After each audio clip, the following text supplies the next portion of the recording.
don't want what we know out there. How a person can go from really almost nothing to becoming a millionaire by owning rental properties. He would always buy these flip houses, and I just remember thinking, this guy is crazy. Why would he buy that house? In the past decade, there's been a huge surge in the peer-to-peer short-term rental market. Become an insider. So you have to know the rules before you get the game. Every second counts. So make every second count. Welcome to the Real Estate Jam. Whether you're just beginning or the best of the best, we're glad you're here. We will share successes, failures, and strategies for the action-taking real estate investor. And now to your hosts, JD, Annabel, and Melissa. Hey guys, welcome to the Real Estate Jam podcast. I'm JD with my wonderful co-host, Melissa. Hi, Melissa. Hello. How are you? Great, thank you. I'm glad. We have an awesome show today, and I'm sure it's going to provide a ton of value. We got a guest, Mike Singletary. Mike's the CEO and founder of Skipforce. He's also an investor, so it's not just a businessman, but he's a real estate man too. He has tons of value. We met Mike at one of our mastermind meetings, and he was providing insights to people that aren't something that's talked about quite often in regards to data and stuff like that. So Mike, I hope we'll be able to get into that a little bit, but we're really excited to have you on the show. How are you? Doing great, man. Thank you, JD, Melissa, for having me on. Thank you. We're thrilled because we learned so much from you. Yeah. Oh, I appreciate that. You never know what sticks sometimes, right? That's true. Yeah. I think it's great too, because you could have said that same stuff to us or heard the same speech, and it wouldn't have affected us the same way as it did, and it just depends on where you're at in your business and the problems you're dealing with at the time, the kind of impact that people don't even realize that they have. So we did really appreciate getting to speak to you and learn from you. But usually the way that we start this off, we just ask you to introduce yourself to our audience. I think a lot of people are going to know who you are. I see you.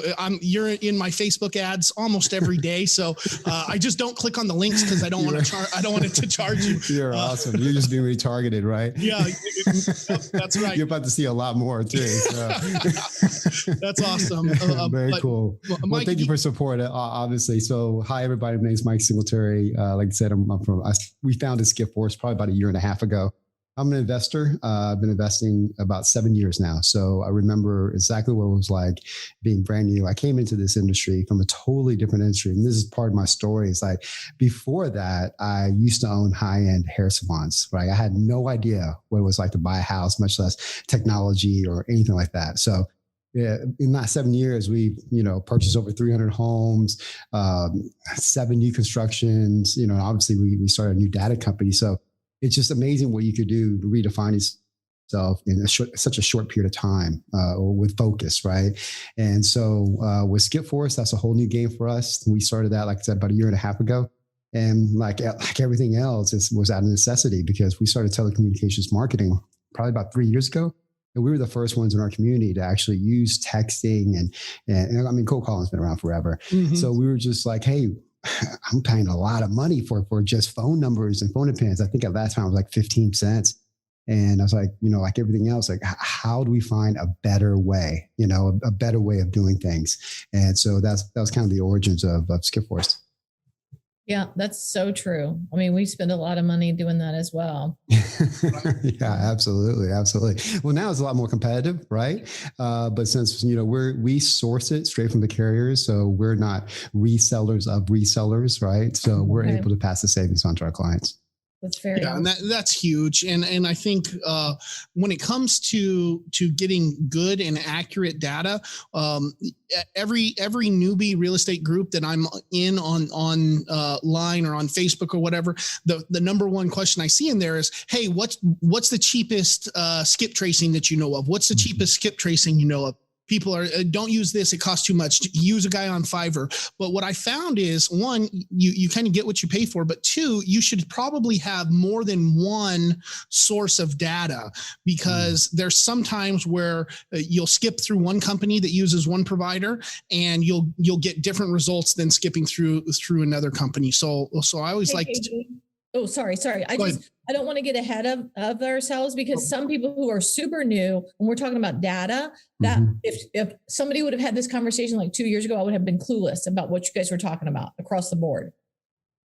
Okay. Yeah. Where do you want to start with that? Just what are you guys referring to when you're talking about data? Okay, fair enough. So if you're going to skip trace something, essentially you're sending your list into a provider like us, and we give you what we call phone appends or email appends. So essentially it's phone numbers to execute your telecommunications marketing. So telecommunications marketing is either a texting campaign or a cold calling campaign. And truth be told, texting is going to be done here June 30th, the way we know it, right? So I don't know if a lot of investors know that or not, but they will. Everything's going to change on the text front. Cold calling is going to be around for a while. It's been around for a while, but for us, it is just another lead generation. It's quite honestly the best lead generating campaign, because cost per lead, cost per contracts are a fraction of what it is on other campaigns.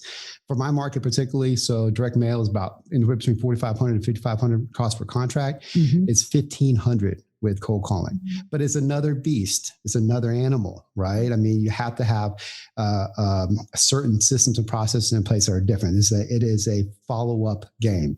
Yes. So you're getting on the cold end of the cycle. Sometimes they don't even realize they're in trouble. We talk to many people that they have a stack of postcards. They never called one of them. We've been able to contact them, build that rapport, but the follow-up is key, and even more so than direct mail. Totally agree. We know that. Absolutely. Yeah. And the text messaging has been huge for us. So that just breaks my heart thinking that's going to be over. I know. Well, the carriers are going to change everything. So the Trace Act came to effect, and on June 30th, the carriers have to implement every single thing. And now I'm not going to sit there and go into detail about that. But if that is your primary campaign, you got to pivot. You should have pivoted already. Yeah. Yeah, absolutely. We've looked into a lot of that, and I've been doing a lot of research on it. And I think there's texting, I don't think is going to be completely out as far as a way to follow up with people and to reach out to them individually. But as far as the mass blast, that's coming to an end real quick. Yep. Yeah, it's going to always be there for follow-ups, I think, right? I think that's going to be actually probably one of your best follow-up campaigns, mechanisms. But cold calling, that's our biggest lead generator. Like I said, it's our biggest lead generating platform. Right. And what did you say your cost per lead or cost per contract was from cold calling? Are you able to track that? Our cost per contract is around $1,500 for cold calling. So it's not even the same ballpark. Now, the only time we direct mail now, because we used to send out 30,000 pieces a month. The only time we send out direct mail is a really, really high niche list. So whenever we have something, when you talk about a high niche list, especially when we stack them. So if you're not using a stacker or list organizer, what you do is that you get all these lists, like say pre-foreclosures, absentees, whatever the case is, and you put them together. We like to weight the list. So for example, just because they're a senior doesn't mean it's the same type of pain threshold or motivation threshold as maybe a pre-foreclosure. So we put a weight on all of them. And so the ones that have the highest weights, a combination of all these lists together, well, we want to touch them with as many different mediums as possible, right? So we don't just blast out, direct mail campaigns anymore. Right. And the data management is becoming key, and we're just starting to get into that too, and the list stacking and stuff like that. Which system are you using to manage your data as far as stacking and stuff? We use everything in-house. So Excel, essentially. Yeah. So we built out our own. And quite honestly, right now, we're building out a program for Skillforce clients to be able to keep all their data in-house. I don't want to get ahead of myself on this one either, but we're building something right now. Will be a ecosystem, a lead generation portal for our clients. This will be a one-stop shop. Gotcha. Yeah, and I think the last time we were talking, you guys were just starting up a cold calling center too. Is that right? Yeah, we just did. Yeah, ISA Pros hasn't even gone live yet. I mean, quite honestly, we don't even have a website up. It's just word of mouth right now. That should be live in about 2 months. So we source ours out of Central America, primarily Colombia. We find that they're the best ISAs. a lot of people use Filipino ISAs, and we just find they're not the best for prospectors. They're really, really great lead managers if you really, teach them accordingly, but they just don't have that aggressiveness that's necessary to be a prospector, right? That gentle, that gas brake thing that a great prospector is to really get into pain and stuff like that. We found Colombians are just fantastic at it. So what we do is that we take about 2 weeks, train them up, and they go into our business. They work for us for another 2 or 3 weeks before they're able to go to our clients. And are you doing one VA per client, or 25 per client, or is your client going from or your VA going from one person's team to another person's team, or 4 hours on one? I got you. You know what I mean? Yeah, truthfully, no. We like to keep them on a campaign that they're successful in, right? So every client has a different criteria. Like some clients, they don't, they're like, hey, listen, as long as they're raising their hand, they want to sell the house. We want that lead. Another one wants, hey, I need an LTV at 75%. And then we also qualify the motivations with what we call the 4 Ds, death, disaster, disease, debt, stuff like that. Actually, we probably add a couple more Ds there, but there's a motivation factor behind it before we push them off. So if that ISA is doing extremely well with that account, the last thing we want to do is kind of take them off. We want the client to be happy. This is the first time I've ever heard the term ISA. Oh yeah, inside sales agent. Oh, nice. Yeah, okay. Yeah. So essentially cold callers. Yes, I like that. Yeah. We call them team. We just call them our team members. Yeah. I got you. Yeah. Well, they are, know. Yeah. No, for they sure. Are. Yes. And it's, it takes a lot of time and effort to train them, right? I think most people fail in cold calling because they do not put the time and effort into educating and training their ISAs. We do it. You have to do it every week for one, and it cannot be script oriented. The biggest thing you want them to learn is active listening, which is also the most difficult thing to train, right? So hard. Yeah, absolutely hard, because there's nothing that's going to drive you more crazy when somebody's trying to tell you their motivation. They're going on, hey, how old's your roof? Or something like that, where you're listening to that call, right? It's just, it's so frustrating. So that's the biggest thing for us. There's no script. They're not allowed to follow script, but there are segments that they have to cover within the call.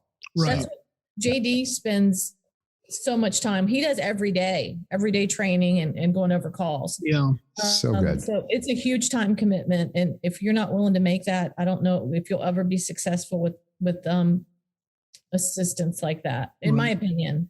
No, I agree with that too. And I think one of the problems that I see with a lot of investors, especially those like high visionary type people, is that they just want to set it and forget it and let it go instead of taking that time. And a lot of those high visionary people, they might not be a good cold caller themselves, or even understand what is required to be a good cold caller. They just want the cold calling getting done. And if you don't have some sort of integrator to help guide that process, it's really hard for somebody starting out that's a high visionary to teach somebody else how to do something that they've never done. Absolutely, 100%. I'm a high visionary. I mean, I'm off the charts for the D's and the I's, right? And I'm also off the charts on the other end too, the S and the C's. So it was a lot of stumbling forward type of thing at the beginning, because we've been cold calling for 5 years. I think I quit cold calling 3 times, So we did all that. We made all those mistakes. Exactly what you're talking about. You have to put time and effort into them. The worst thing you do is like hire them, not really vet them, and they're not also their profile doesn't fit that job, because that's a burnout job. Yeah. I mean, that's a tough job, right? And then just stick them in front of, on a dialer with a script. I think that's the worst thing you could possibly do. Yeah. We do like starting them out with a script to follow in the beginning. And my biggest goal in the beginning is to get them the basic knowledge and then get them as many reps as they can. So I might take an old list that isn't, a high niche hot list, and put them on that, just because I want them to have those conversations. And then the more of those conversations they have, I start to pull back the script a little bit and give them more leeway. But especially somebody that's not in the real estate industry coming in and not understanding what a wholesaler is, and then getting them to cold call for you. I need to use that basic building blocks to set them up. But I know I agree. I think that's a fantastic strategy, JD. I mean, truthfully, but if I was brand new, I don't know. I mean, I guess I would probably start cold calling myself, just kind of getting the flow of it, right? Understanding how hard it is, but you really got to have great sales skills. Yeah. I mean, exceptional sales skills, and then the ability to get hang up and curse that all the time, every day, every day, all day. So it's a burnout job, right? Yeah. So yeah. So either you can do it yourself or you can outsource it. With your VAs that you're bringing on for these other guys cold calling, do you see a burnout time? Or are you looking at like 6 months and then they cut it and run, or are you getting, what's that timeline look like for the VAs, or you just find the right person and they're good to do that every day for the next 6 years? I mean, great question. I really can't answer that because we were really new. We've had VAs working for our company for years, right? But not just in the cold calling capacity. What happens that after the prospecting, once they get better, they move up to a leads manager position, right? Mm-hmm. And we compensate them well. So we've been very fortunate. We haven't had a lot of turnover. As far as ISA pros, we've only been doing this for 4 or 5 years. We've only had a very small turnover. Typically is when the first week is when they just quit. It's just not for them. Yeah. I would quit the first day. I mean, we've had that. Oh, we've had one that had not a heart attack. I mean, I don't even know it was hard. He had to go to the hospital. I was like, okay, not a good sign. I think I could get it for a couple of weeks, but I don't know very many people who would be good at that position. So when you find one that is good, you need to, like you say, compensate them well and treat them well. Absolutely. They're not disposable by any means. Yeah. It's a tough job. There's no way I could do it. I'm with you, Jetty. Mm-hmm. Great. So Mike, as far as your business and your real estate business, what does that look like? What are you guys doing? What kind of deals are you looking for? What markets are you in? What are you doing? Yeah, great question. So it's not our primary business any longer. We've kind of been transitioning out of that because of Skip Force and obviously ISA Pros and some other projects that we're working on. We still buy 2 to 4 a month. We typically focus in Bexar County, San Antonio area, and we buy some in Waco as well. So our team is super lean and mean. We have about 6 prospectors or ISA that works for us. But other than that, it's 2 lead managers, 1 AM, and that's it. And that's all we really need, truthfully. Before us, we were doing double that production, and we had a much bigger team, and I kind of like it where it is right now. Now, what we're looking for, we do everything. I do mostly wholesaling. We'll partner, we'll JV with people and things that are like, I don't want to close. We have a great dispo company, new Western acquisitions, new acquisition, something like that. I always forget their name, but you probably know about them. They're national, so they're just fantastic on the dispo side. So we'll partner up with them on some, but mostly it's hotels. And it's so crazy right now. I mean, the market is nuts, right? I mean, we just sold one. We had like 8 offers, and it sold for about 10 or 20,000 less than I thought was the retail price, and it needed $50,000 of work. So it's just, I don't know. I'm trying to transition away from retail. And also on some of our rentals, we're actually selling those as well because it's top of the market. Yeah, I feel like something's going to happen here in the next 12 to 16 months. So I want to capitalize, right? Yeah, I feel the same way, and it's crazy. We're looking at a deal. Melissa and I today, I just went over there and took some pictures of the property, and we were able to look at it, and we think that it could probably be listed at 260 right now. But if I was going to rehab it, I'm super uncomfortable buying it at a price that needs to be. I'm at like 200 if we're going to retail it, or if we were going to flip it ourselves. I'd be at less than 200, I think. And I know that there's people that'll pay that much in this market. So it is a little bit, I mean, it's good. And I guess we shouldn't complain because there is opportunity there, but it gets me a little bit apprehensive to pull the trigger on some of these deals. Yeah. Yeah. So that's why we JV with those, and because, you want to monetize obviously everything, right? It's still difficult. It's difficult to find good deals. Yeah, you're absolutely right. Yeah. Very difficult. Well, Mike, if our guys are trying to find more about you or find more about Skip Force, where do you think we need to send them? Yeah, go to skipforce.com, our website there. If you have any questions, go in the chat box right there. We primarily work from 9 to 5 Central Time as far as our staff is concerned. You can reach me on Messenger, Mike Singletary on Facebook, or you can reach me at mike@skipforce.com. Yeah, great. And if you're looking at your avatar, your ideal client, who could benefit from using your guys' services? Oh man, I think everybody to a certain degree, because if you're a newbie, if you're coming in, you want to keep your costs low. There's not a better lead generating campaign than cold calling right now, right? So the main thing is obviously getting your list in order. That's really the most important thing. There's a lot of different list providers. I mean, the cheapest you're probably going to get is PropStream and stuff like that. But if I was just starting off, I'd get it straight from the county, right? Right. And then the more experienced ones, that we deal with a lot of those because we're able to give them such great value. Like we have tier 1 data that we're able to give them for 8 cents. And they're typically, the going rate right now is about 12 cents to 10 cents. So we're able to shave 20 to 30% off of their price right off the bat. So as far as our avatar, I mean, anybody that uses telecommunications marketing. Yeah. Absolutely. Well, Melissa, did you have anything else for Mike? No, it was awesome. Thank you, Mike. We so appreciate it. Awesome. Thank you guys. Thanks for having me on. Yeah, we really appreciate Mike. We'll make sure to let you know when this is going to publish, and we'll get you all the sites that we mentioned in the show notes. Awesome, man. Great. Thanks, Mike. Thanks, guys. All right. Thank you for listening to the Real Estate Jam.